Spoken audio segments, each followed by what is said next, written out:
Orang yang meninggal pada waktu hari Jum'ah itu termasuk orang yang meninggal dalam keadaan husnul khatimah.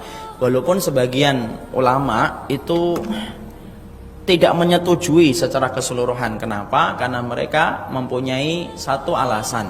Karena Nabi meninggalnya bukan hari Jumat, tetapi Nabi meninggalnya pada hari Senin.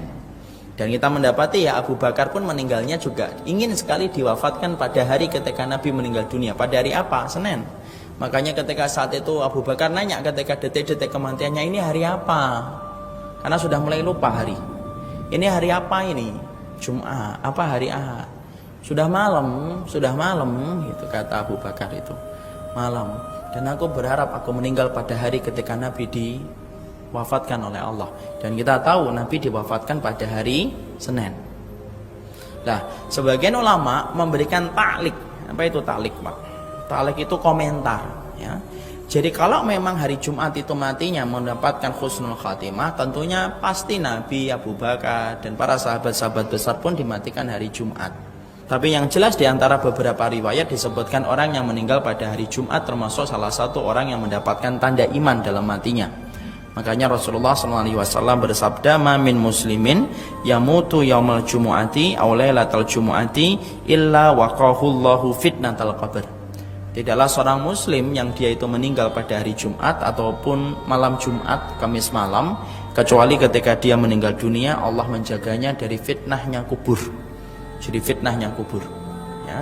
Tentunya kita paham ya, di antara keistimewaan hari Jumat itu kenapa dinamakan Jum'ah, ya, padahal Bapak paham ya, Allah itu menciptakan alam semesta. Allah menciptakan alam semesta itu dari hari apa mulainya? Allah menciptakan langit dan bumi 6 hari. Dari hari apa Allah memulai penciptaannya? Maka dimulai dari hari Ahad. Makanya Ahad. Apa artinya Ahad? Satulah. Maka yang pertama Ahad, Isnin hari kedua, Selasa hari yang ketiga, Arbi'a hari yang keempat, Khamsatun, Khamis hari yang kelima. Kok yang keenam kok bukan hari Situn?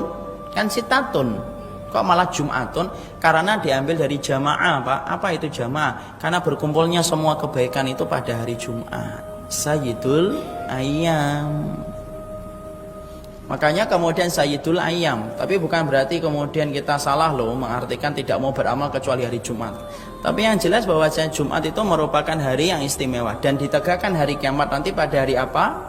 Hari Jumat.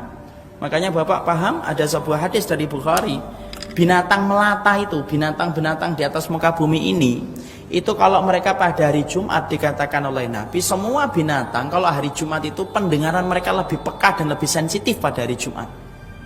Jadi kalau Bapak punya kucing, Jumat itu pendengaran dia itu lebih tajam kata Nabi.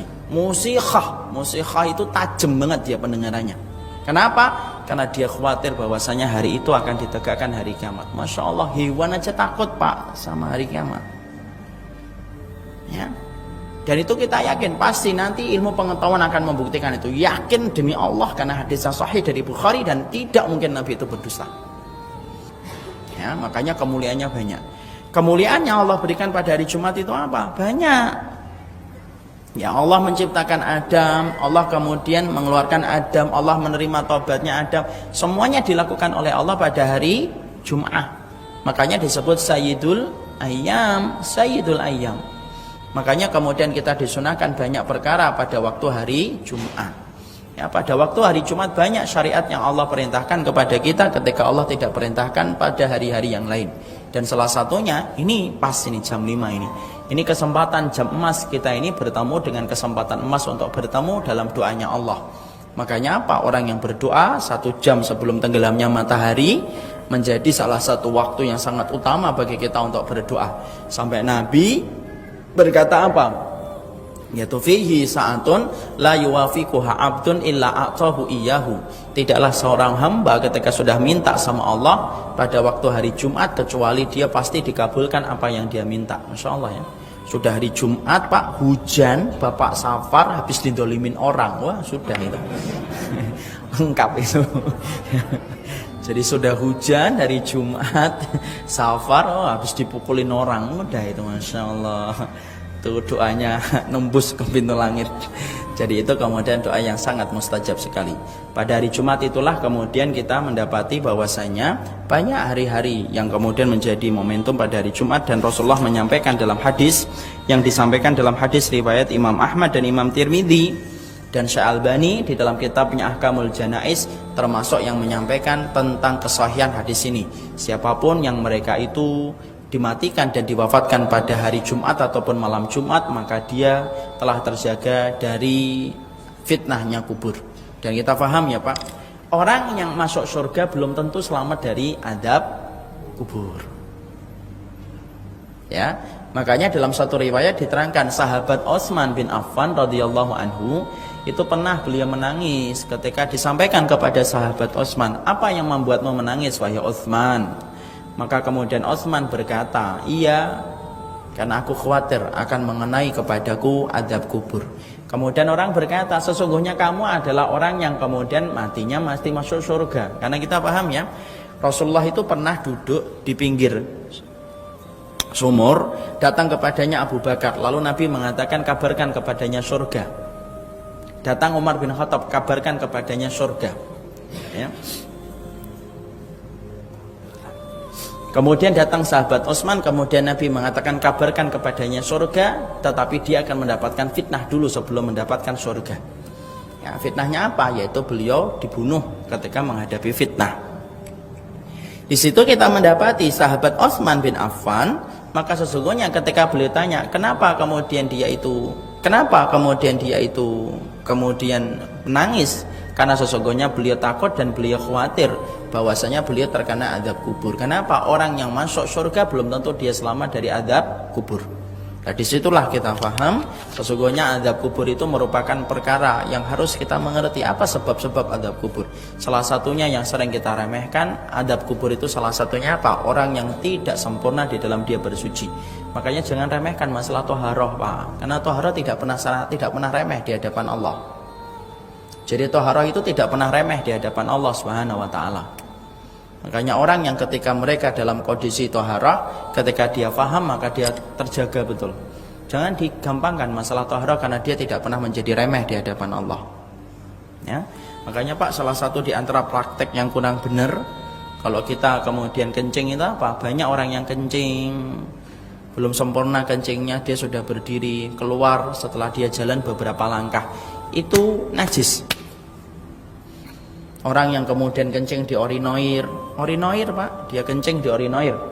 Kita paham ya, orang yang kencing di orinoir itu tempatnya terbuka. Padahal kalau kita perhatikan Pak, Nabi tidak pernah beliau kencing kecuali beliau menjauh dari pandangan manusia.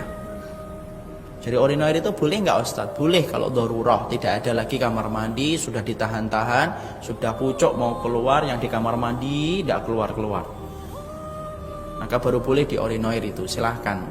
Tapi konsekuensinya apa? Kita mendekat. Coba orang mendekat ke orinoir, ketika mendekat ke orinoir apa yang terjadi? Dia mendekat ke orinoir, kemudian setelah itu sudah selesai, dia kemudian istinja, selesai sudah. Kemudian bajunya, celananya tidak dicipratin dengan air suci dan mensucikan. Padahal Bapak tahu kan, yang namanya air kencingnya laki-laki itu cipratannya jauh atau pendek? Jauh lah. Wong anak kecil 5 tahun aja kalau kencing aja, perhatikan Pak, anak kecil itu kencing di kamar mandi, lihat tuh percikannya jauh-jauh atau tidak? Jauh. Padahal minumnya tidak sampai 2 liter. Kita kan minumnya 2 liter, belum es tehnya, belum kemudian yang lainnya, percikannya kuat-kuat. Kalau kita sampai mendekat ke orinoir, berarti kemudian sangat mungkin pantulan atau percikannya itu kembali ke tubuh kita. Loh, wudu kok tidak dibersihkan, itu saya bingung. Padahal mungkin nggak sekali itu kemudian terpecik, mungkin sekali, mungkin banget.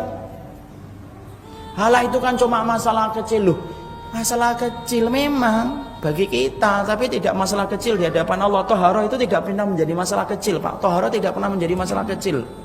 Toharoh itu anak tangga di antara 40 anak tangga yang menjadikan kita dicintai oleh Allah. Itu anak tangga yang pertama itu toharoh, jangan diremehin. Dan tidaklah orang yang sampai jatuh dalam masalah toharoh kecuali penyebab adab kubur itu akan mengenai kepada orang yang meremehkan toharoh. Dan banyak orang yang toharoh itu kan masih tidak paham. Banyak nggak diantara kita yang tidak paham tentang toharoh? Banyak banget. Padahal Bapak tahu nggak, orang yang bersuci itu Allah bedakan loh Pak, antara Bapak ketika tidak sadar saja Allah bedakan yang suci dan tidak suci. Masa Ustadz? Iya. Dalam riwayat Amr bin As diterangkan oleh Nabi, orang yang tidur itu ketika dia berwudu dan tidak berwudu itu Allah bedain Pak. Orang kalau tidur dia berwudu dan orang yang tidur tidak berwudu, ruhnya itu dicabut semuanya oleh Allah. Dalam satu riwayat yang sahih dinukil oleh Imam Ibnu Qudamah dalam kitabnya Mukhtasar Minhajul Qasidin. Semuanya kita ini diangkat ruhnya oleh Allah ke atas langit. Lalu ketika malam, kapan? Ketika antum dan saya tidur. Tidak sadar, ya tidak sadar. Kemudian kita terangkat semuanya ke arasnya Allah. Kalau kita beriman loh ya, semuanya ke arasnya Allah. Kemudian Allah mengatakan apa? Oh sujudlah kalian. Dan Allah bagi jadi dua. Ada ruh yang jauh sekali dari arasnya Allah dan ada ruh yang didekatkan dengan arasnya Allah. Siapa yang kemudian di dekat arasnya Allah? Orang-orang yang tidurnya bersuci. Dan siapa yang paling jauh dari arasnya Allah? Yang jauh dari arasnya Allah ketika sujud, orang yang tidak bersuci sebelum tidur. So, kalau orang tidak sadar aja Allah bedakan mana yang suci dan mana yang tidak suci, apalagi orang yang ketika sadar dan terjaga, ketika kita tidak tidur Pak, Allah bedain orang yang suci dan tidak suci. Jangan diremehin masalah kesucian. Masalah suci itu penting Pak, sampai saya dan Bapak ketika mati akan ketemu tanah, dikubur di dalam tanah yang kotor, pengap, itu disuruh kita dimandikan Pak, dimandikan, diwudui, disuruh mandikan. Padahal buat apa dimandikan? Mau sebentar lagi ketemu tanah kok.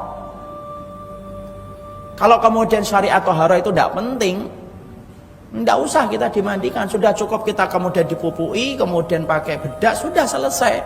Tapi lihat, ana dan antum kalau mati, ahli waris kita ngapain? Memandikan kita, memudui kita, ngasih mewangi-wangian. Kenapa? Karena syariat wudhu itu bukan syariat yang ringan. Syariat toharoh itu syariat penting dalam kehidupan beribadah sama Allah. Bapak khusyuk, tapi bapak sebelumnya kencing, tidak akan diterima. Tapi saya nangis Ustaz, walaupun nangis. Kenapa? Karena tidak toharoh.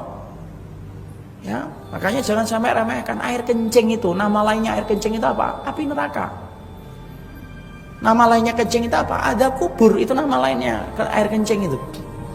Ya, terutama kalau kita ini makanya pakai sandal di rumah. Kalau kita punya anak-anak yang belum perhatian tentang masalah najisnya, bagaimana kita membasuh kaki, rumah kita mana yang steril, itu harus kita perhatikan itu. Jangan sampai kita meremehkan sesuatu yang akan menjadi sebab penyesalan di kehidupan akhirat. Berapa banyak orang yang karena masalah kecil menyesalnya panjang Pak. Ya, jadi toharoh itu ringan? Tidak ringan Pak. Padahal banyak orang yang tidak paham tentang toharoh loh. Banyak nggak orang yang paham tidak paham toharoh? Banyak banget orang tidak paham toharoh. Nah, itu salah satu di antara fenomena kadang-kadang tidak paham toharoh. Padahal tidak pahamnya kita toharoh menyebabkan apa? Adab kubur.